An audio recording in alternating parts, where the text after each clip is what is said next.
Quando você mora na China, se descobre que metade do mundo segue histórias, contos, lendas, ídolos, que a gente não estuda na escola.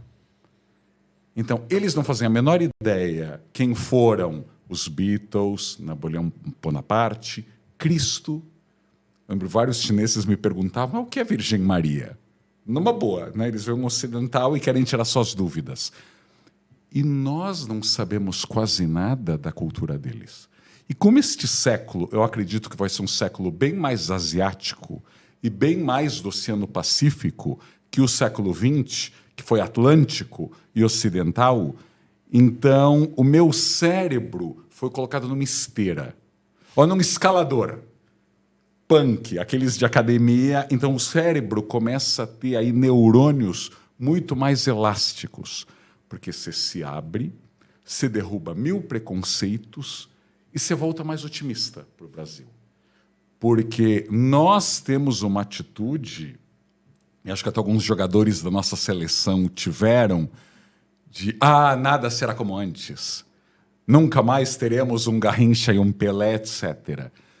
Quando você vai à China e vê tantos horrores que aconteceram lá, a Revolução Cultural, o maoísmo, a ocupação japonesa, são 100 vezes piores do que a gente viveu. Né? Comparar a colonização portuguesa com a ocupação japonesa. E a China achou o seu caminho. Aliás, se olha para os lados, né? A Coreia ultradestruída, Singapura, que é um raro caso de independência que foi concedida. A Malásia expulsou Singapura da Malásia. E tantos outros. Você vai para a Indonésia, Filipinas, Taiwan, países que cresceram. Então eu voltei mais otimista, bem mais otimista, e sabendo do poder gigantesco da educação. Eu sei que eu estou pregando para um convertido, que é você, mas eu acho que no Brasil, há 30 anos a gente fala que a educação é tudo, e virou uma frase oca. Então eu vejo pais que não leem um livro, e que o filho ou a filha tampouco lê um livro, ao importante educação. Mentira, você não está fazendo isso em casa.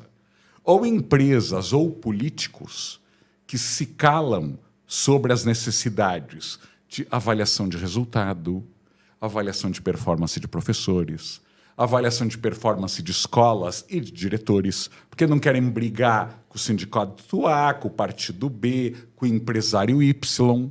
Né? Quantas empresas caça-níqueis que distribuem diplomas numa boa e que ninguém critica. Então eu vi nesses países que educação é um tema do jantar, é um tema do churrasco, é um tema do domingo. Até de uma maneira exagerada. Eu lembro que me convidaram para conversar com alunos de jornalismo na Universidade de Tsinghua, que é a segunda mais importante da China, um sábado às 8h30 da noite. Uau! E quando eu perguntei lá, sei lá, a diretora do centro acadêmico era uma aluna que me convidou. Eu falei, mas vai ter alguém? E a resposta dela, sempre assim, claro, é dia de aula. Uau!